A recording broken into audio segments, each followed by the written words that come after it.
Hey, thanks for coming, everybody. I really appreciate it. My name is Tim Lapetino, and I'm here to talk about the TRON effect. And just a little bit about me. I wrote the book, Art of Atari.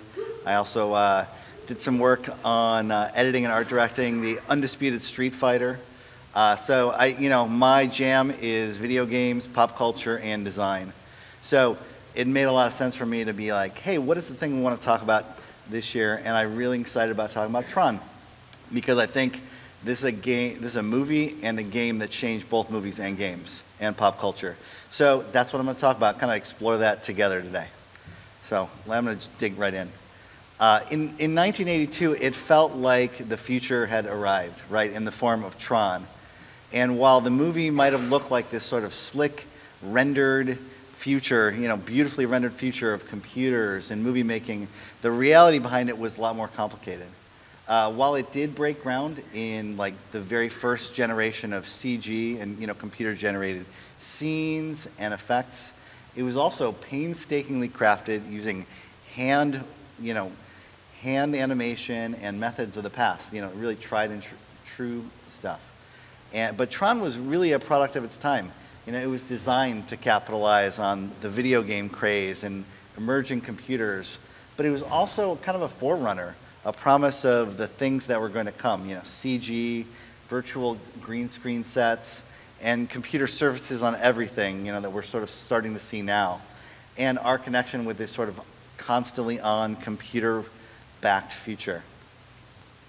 Right? The movie kind of connected video games and computer technology with the magic of filmmaking on the silver screen in ways that really had never been done before, both capitalizing on the popularity of video games, but also really amplifying it by putting it up there on the big screen.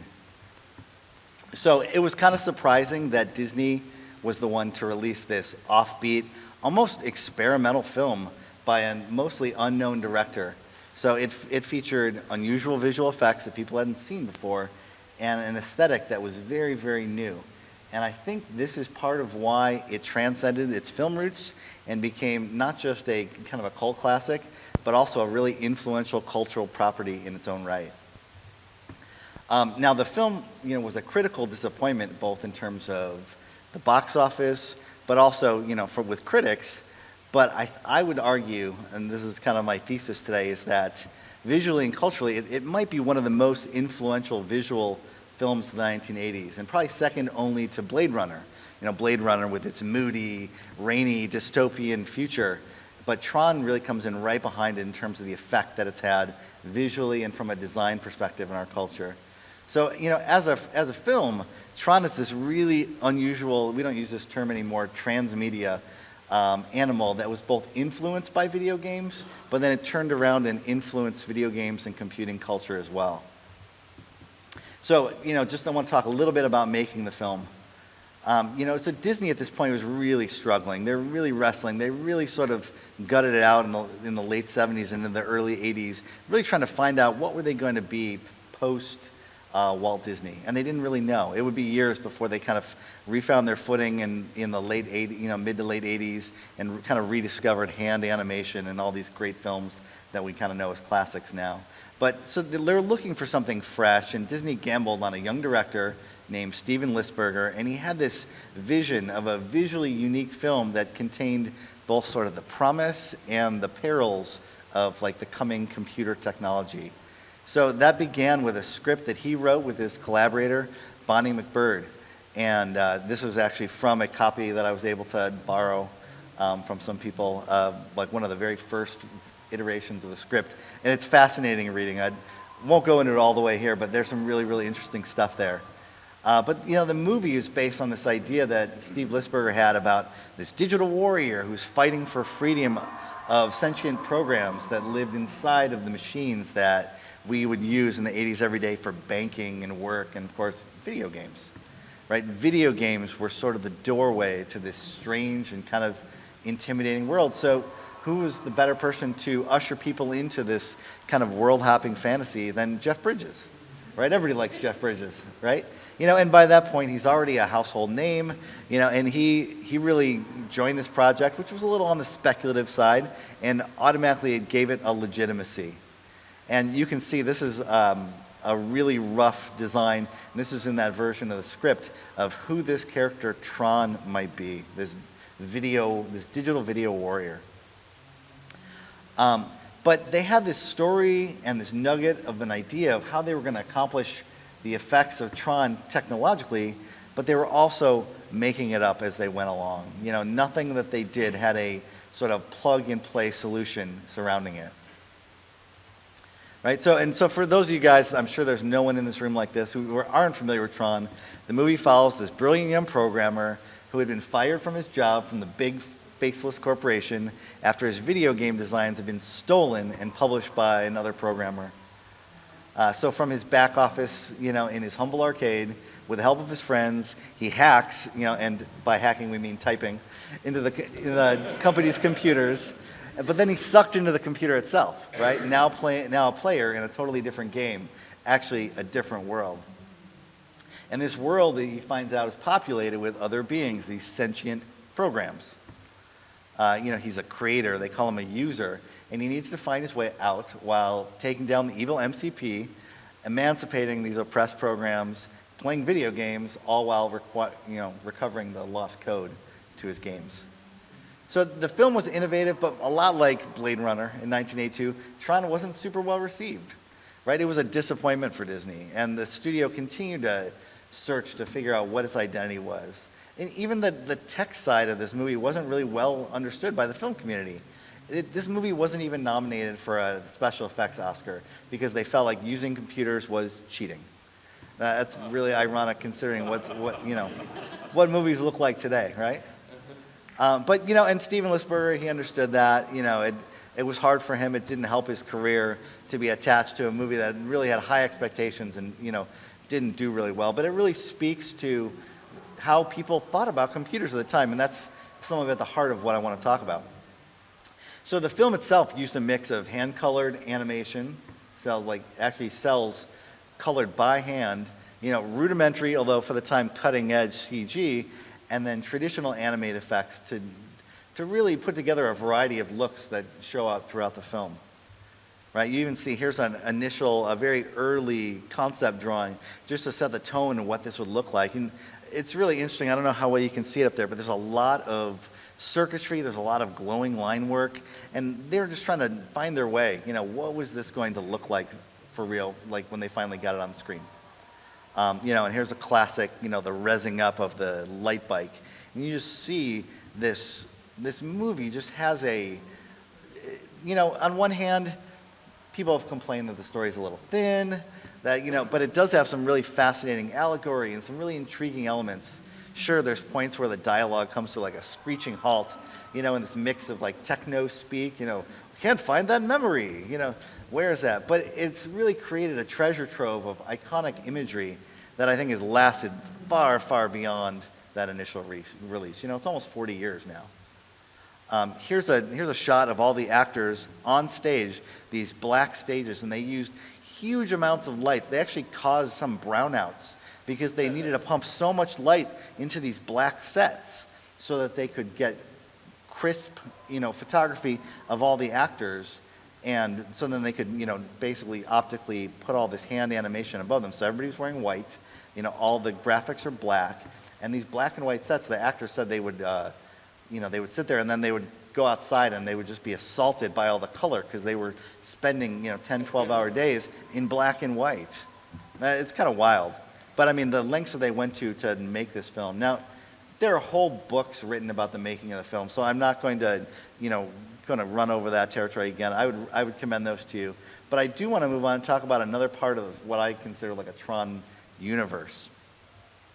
You know, we can talk about the technology, you know, and the legacy of Tron in that way in a moment, but I think it's also really important to note what the film did well, right? It captured the imaginations of a generation of people.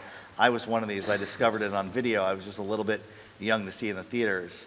But, you know, I felt like it helped us see the possibilities of a world beyond the physical one. You know, this world that was made up of digital ones and zeros inside these kind of magical computers. You know, and it was this promise of technology that, coupled with the popularity of video games, it really held people's interests. So of course, you know, Disney in its wisdom thought like, well, hey, it makes a lot of sense that there's a game that goes alongside this. So it was that promise and that immediate tie-in and that obviously marketing that a movie about video games on both sides of the screen proved to be irresistible to Bally as they built the game that would tie directly into the film. So making the game, I think this is really this is important stuff to talk about, because the idea of a video game based on a movie wasn't new at that point. You know, other studios had already done this. The Star Wars series, the Star Wars arcade games were amazing. Atari's Raiders of the Lost Ark, if you heard Howard Warshaw talking about the making of that. But, you know, and there's other ones as well. But Disney and their partners from Bally Midway, and then even to Mattel, all kind of saw the opportunity here, and they wanted a slice of the Tron video games. Right, so the team that led the game development at Bally Midway, was led by George Gomez, and the lead programmer was Bill Adams, and there was a whole bunch of other people who worked on the game. Really, it was a passion project for them, and instead of internally giving this game to, you know, the usual suspects inside of the company, this was kind of young upstart team who were really passionate, and they brought all these designs and all this thinking into this game about a movie about video games. And without ever having seen a slice of the film, all they had was a script. You know, they kind of won this project internally. And here you see young George Gomez with his awesome tinted sunglasses, and you know, working on games. But also you see some of the sketches for that iconic joystick that we're going to talk about in a moment. But you know, I think you could argue in some ways, at least financially, the Tron video game was almost more successful than the film in terms of, you know, sales and how it was received, really. I mean, it won Game of the Year in 1982 by, I think it was Electronic Games Magazine. So these are interesting. George Gomez shared these with me. These are some of the initial presented concepts when they were pitching what this game was going to look like. And it's really interesting because in a lot of ways, you see a straight line between their concepts and what actually happened, you know, the final product of the game.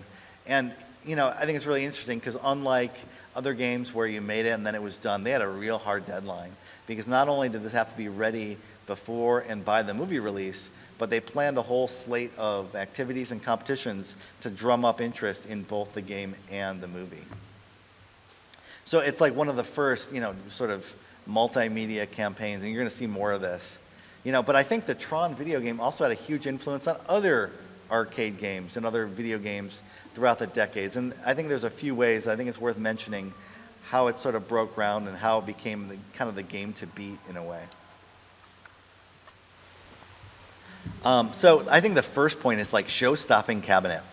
Right, there were nice looking cabinets. You know, some that come to mind is Atari's Star Wars cabinet. You sit in this immersive thing. But, you know, at this point now the arcade scene is getting a lot more sophisticated and developed, but also people realize what they're doing, right? You know, you want to cram as many games into these arcades as possible because the operators want to make as much money. But still, the best games had to stand out. And the designers of Tron understood this. You know, this game is still sought after, you know, 37, 38 years later. Not just because of the gameplay, but because the presence of that cabinet, right? In dimly lit arcades, you know, in the black lights and all the glowing elements kind of stood out like a beacon, right? And they created this iconic stopping power. So you see all this stuff, all this visual stuff that came from the game or from the movie translated into the game, right?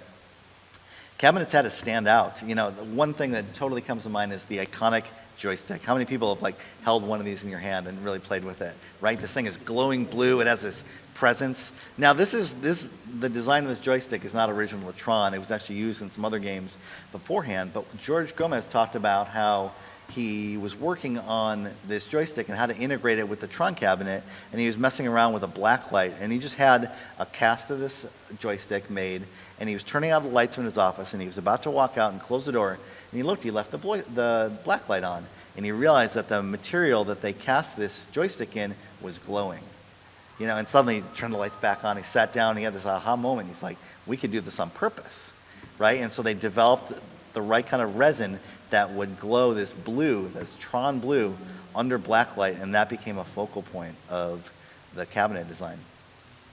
I mean, you just look at the details, and you see how the black light just underscores and highlights all of these visual parts of the Tron world, right? You've got all this stuff, you've got these glowing grid lines, this sort of neon look. It has a physicality to it, but it's a little bit organic.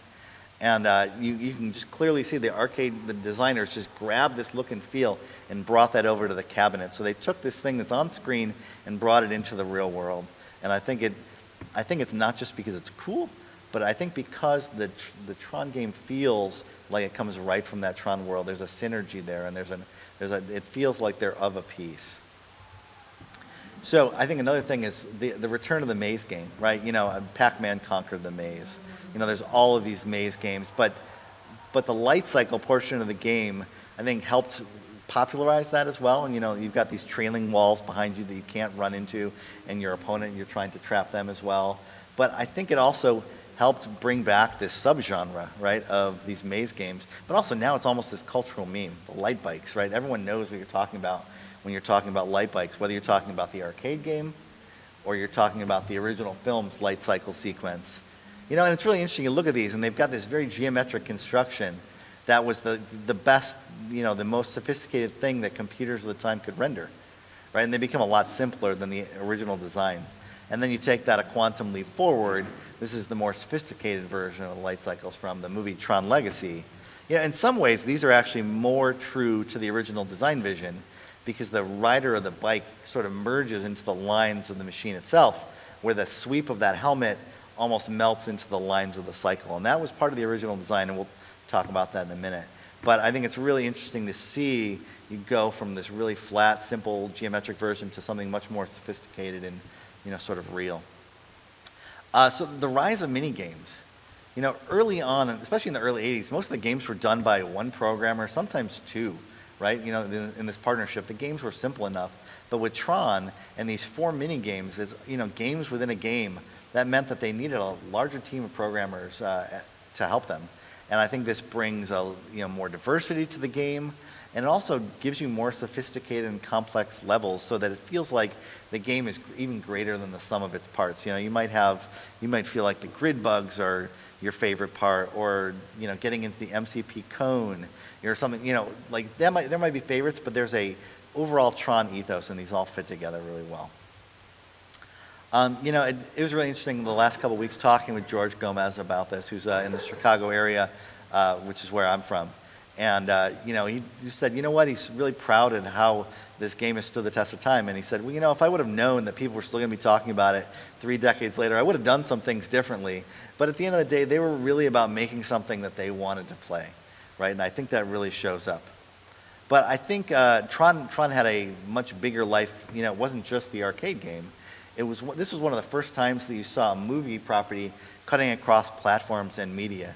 So you've got a film, you've got an arcade game, but then you have a sequel, right? So because of the time frame and the amount of time they had to design this game, parts of the game had to get excised. Like Discs of Tron was actually initially part of the original game, and it was too complicated and it was too big, and they just didn't have enough time. So they basically pulled it out of the game, and they said, we're going to do a sequel. So they did a follow-up game, Discs of Tron, with that just totally off. How many people have played this game?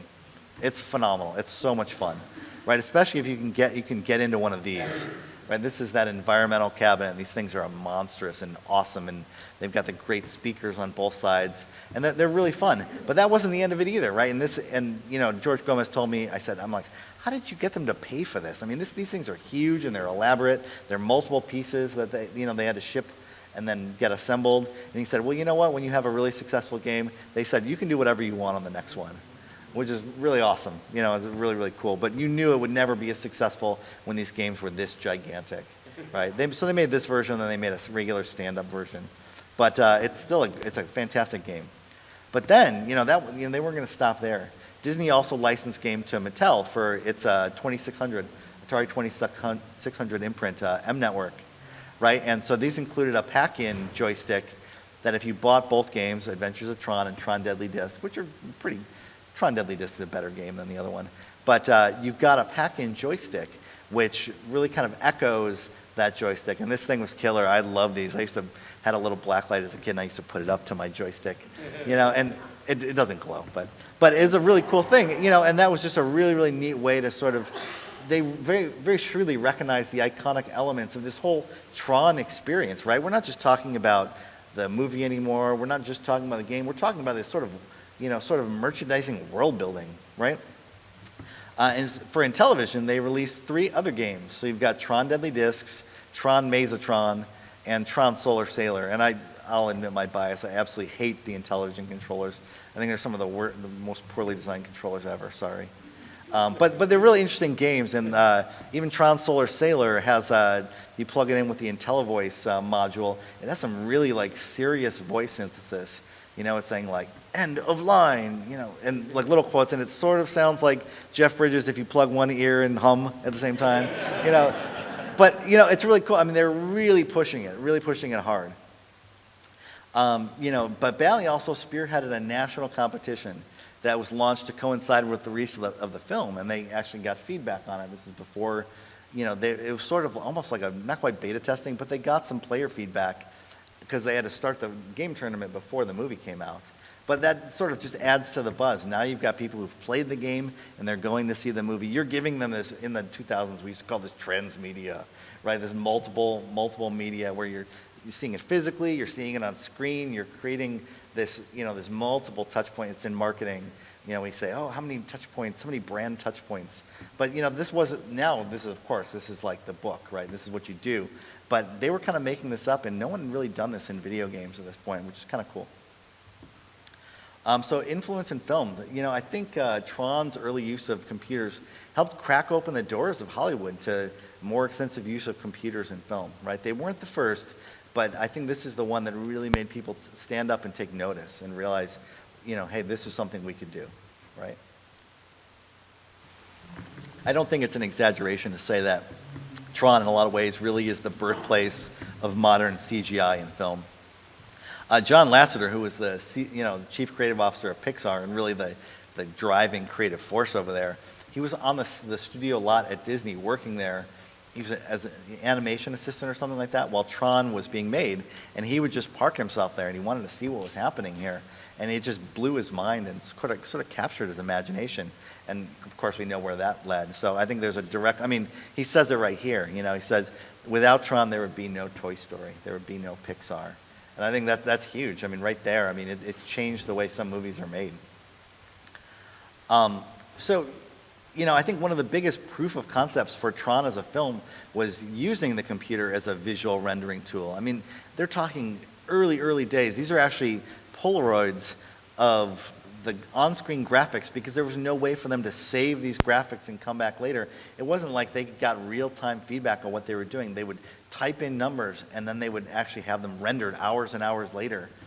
So even though it was only a portion of the film was rendered using computer graphics, the animation was proof that it could be done, right? And it would later grow to dominate, and not just science fiction and action films, but I would almost argue a big portion of the industry. So many of the dollars of Hollywood now come from this sort of the birth of this workflow. And it got more sophisticated. I mean, only a couple years later, we get The Last Starfighter, and then, throw a rock a little farther, you get Terminator 2, where you've got these, almost fully CG character moments. And then, of course, what does that, leads us to, for better or for worse, fully CG environments, CG motion capture characters. I mean, it runs the gamut, and I think you can trace it all back to Tron.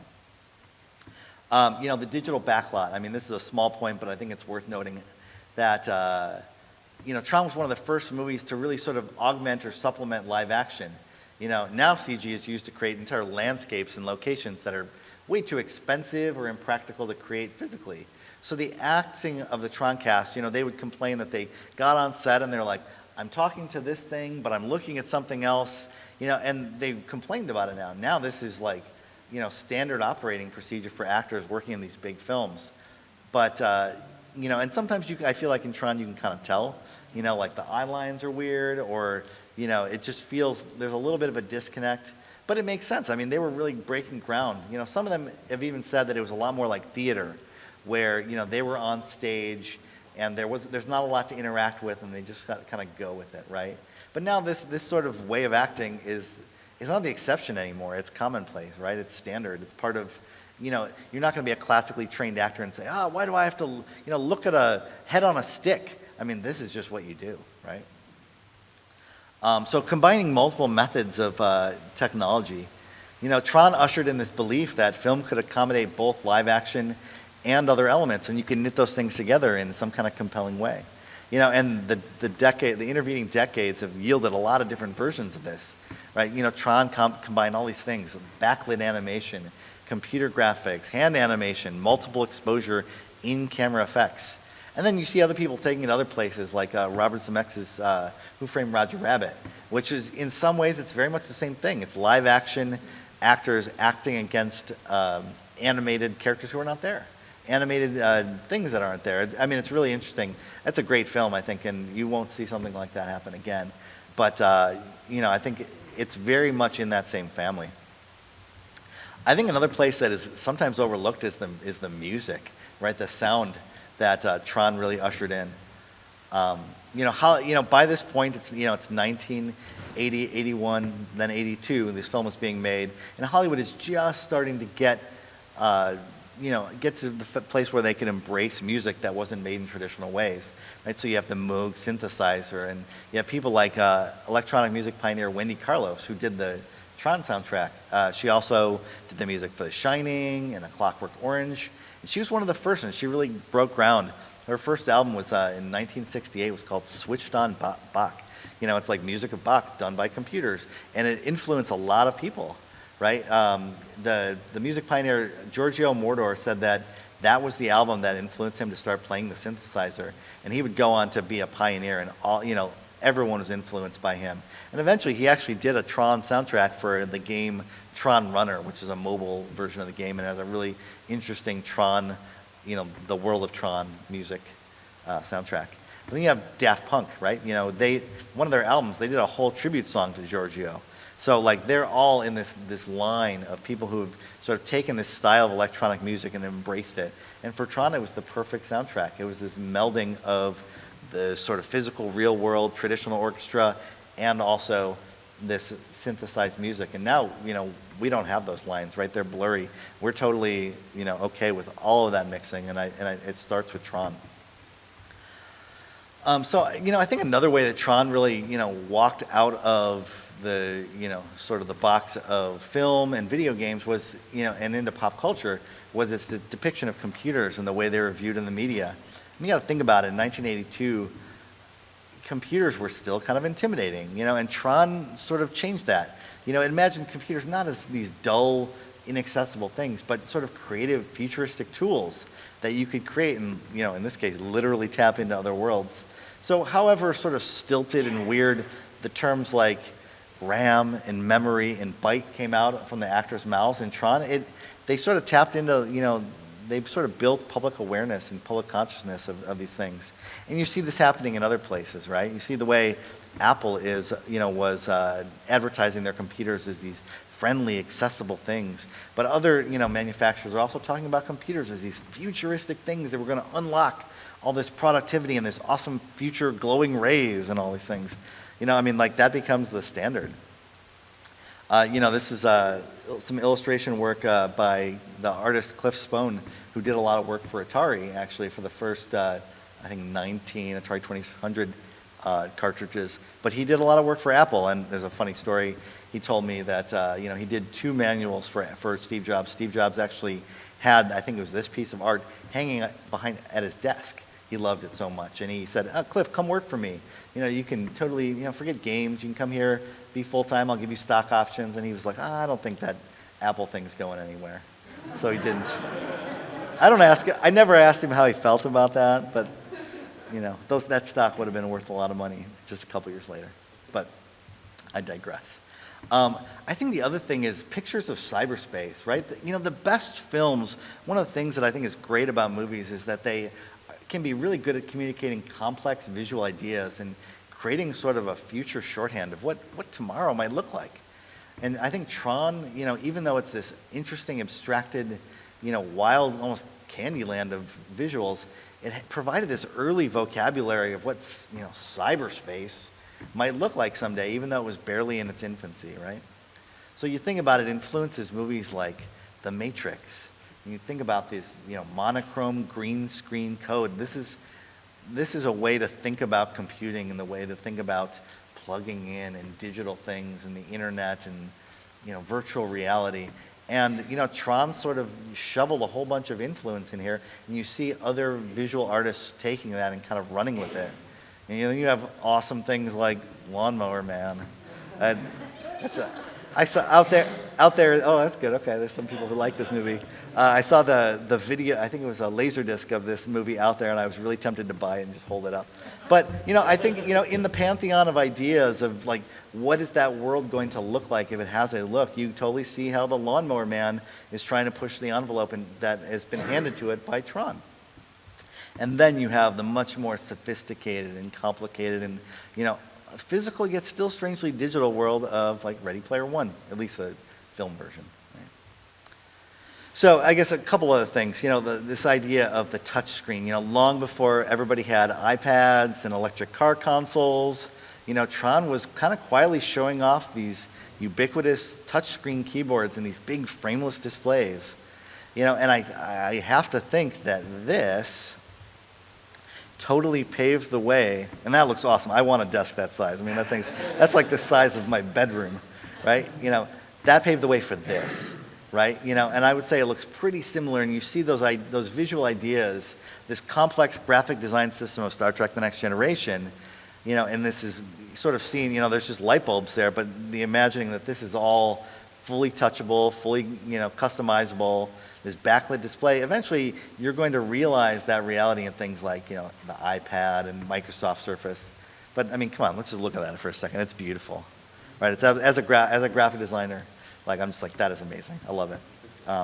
But even Apple was getting into the game. No, this is not an iPhone, in case you guys are wondering. But this was a touchscreen enabled prototype phone that Apple developed in the mid '80s but never released, which is really cool. If you see, there's some little Easter eggs there referencing Susan Kare, who designed all of the icons for the first version of the Macintosh, and just really cool. So one other thing before we move on to sort of like the visual culture influence is, circuits on the outside. The costume designs of Tron's characters brought the kind of the guts, the computer guts, if you will, the circuits and the wires outside, suggesting that the inside, it wasn't like some kind of hard to understand, greasy engine block of computers, but it was beautiful and functional, and it was something that you could kind of get behind, and it showed you that this thing was very sophisticated and technological. So you look at this, like, this picture, everybody looks like they're kind of, half-baked on, Tron water or something. But, I mean, look at the complexity of the circuitry, right? The idea when most people couldn't draw a circuit, they're really trying to say, like, the technology inside is on the outside here. And I think that's really interesting. You see this evolve as our ideas about computers evolve as well. And, Tron Legacy, for example, the costumes get simpler circuit designs, but it's really interesting with practical lighting. Like, all those suits are actually lit from inside, so they're all wearing battery packs and things like that. That it had to be changed out like every half an hour, which is wild. Can't imagine that. That was very cool. I bet those were kind of warm too. But then you see like the hybrid of the two. With how many people have watched Tron Uprising? That's awesome. And if you haven't, you go find it on iTunes or wherever they've banished it to. But it's a real middle ground between those two, and it's really interesting to see those ideas visually sort of played out. So Tron also had a much more diffuse influence on visual culture, and I just it's worth pointing those things out. I think about the glow. You think about computers. They're not inherently well lit inside, right? But Tron imagined this world where the suggestion of pulsing, glowing, moving light represented data and energy moving around through a system.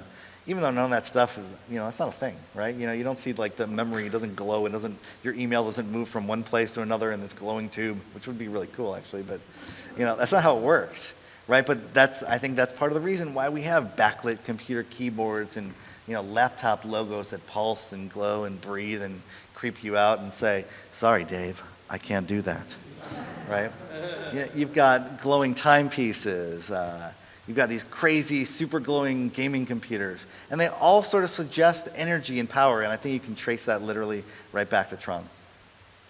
But I mean, really, especially in the 80s, if you want to make something look advanced and cutting edge, then all you need to do is you need to bring in this mathematical order and this regiment of the grid, right? Before our cultural obsession with slick, glossy, minimalist designs, thank you, Apple, the crisscrossing of lines and shiny surfaces suggests this advanced technology and computer power.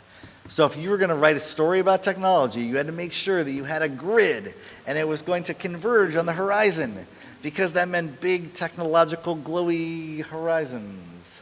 Like, there's something about the mathematical rigor of the grid, right? I mean, even Lego was not immune to the sort of this futuristic visual. And if you're talking about digital music, and we're talking CDs here, right, then rainbow horizon grids, You've got double grids. Look, there's one on the top, one on the bottom. And I poke fun at it, but I mean, it became a visual shorthand for the future, right? And that was a way that you could communicate that. And there's dozens of examples of this. I mean, it's so easy to find how many of these. You want to say future? Here you go. It's a grid that vanishes on the horizon.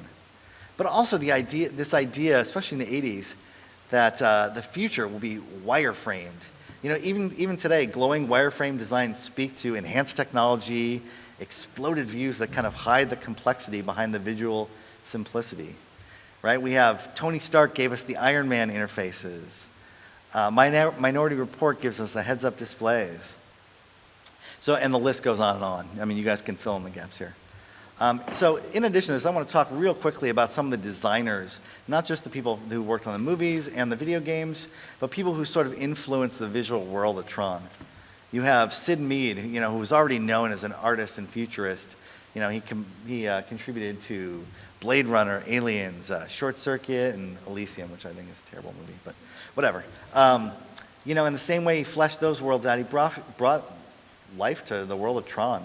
And sometimes you see the designs really coming close to what ended up on screen, and then other times they had to be changed.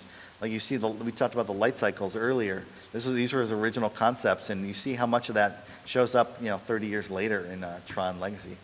Here's his initial logo for Tron, which feels bitmap and futuristic. You have Mobius, the French comic book artist, who did a lot of the work, and he did a lot of other things. His amazing, comics. He started the French counterpart of Heavy Metal magazine.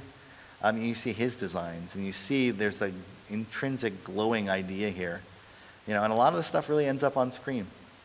But also a couple of the other people, Joe Kaczynski, who directed Tron Legacy. He's not a designer per se, but he's trained as an architect, and I think you can see that in his films. You see that in Tron Legacy. You see that in Oblivion, which is actually a pretty underrated film and very beautiful visually. You have Robert Valley, who did the Tron Uprising character designs. And one of the things that blew my mind about this work is you see how he's integrating both the original Tron designs with all that complex circuitry, and then the super simple Tron Legacy designs, and he's made something new, but it still feels very much of that world. And then you've got Alberto Mielga, who did, I went backwards here, who did the art direction for Tron Uprising. And he's done everything from Spider-Man Into the Spider-Verse to Love, Death, and Robots. If you've seen that Netflix series, that anthology, it's pretty phenomenal. And you see just his contribution to this world that just continues to grow. So, I mean, we could talk a long time about the influence of Tron and how it's found its way into gaming and pop culture. So I just feel like the things that I've shared are kind of the high notes and just the start of a conversation, start of a discussion. So that's kind of the big things that I wanted to hit. So thank you.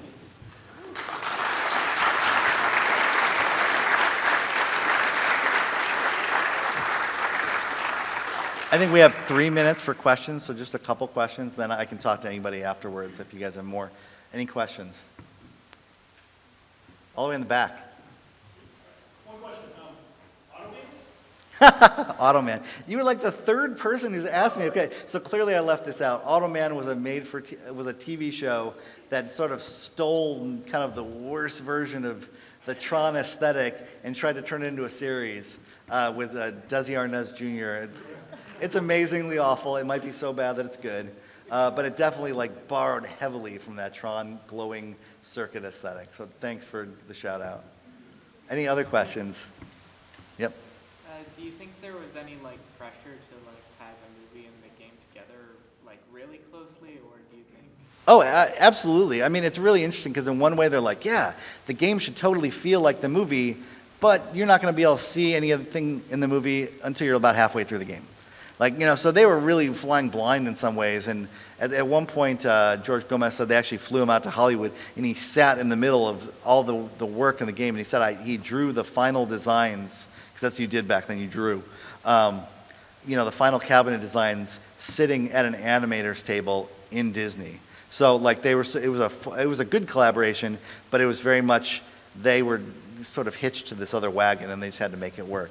But I mean, it really feels pretty seamless to me. Yeah, back there. Who was the person they consulted with to get the technology and all these concepts that were so advanced at the time? They worked with multiple companies. They worked with Magi. They worked with, there's 3 big companies, and all their names, I don't want to do them disservice by trying to list them all, but they worked with multiple different companies that had just a sliver of a specialty, and they kind of grew out of that. And all of these companies grew because of their work in this, and they really kicked it off. It started from something that was kind of speculative to something like, hey, we could continue building on this, and all these companies went on to do more things. They were all CG related, and it's really these early kind of Wild West days. One more. I hope so.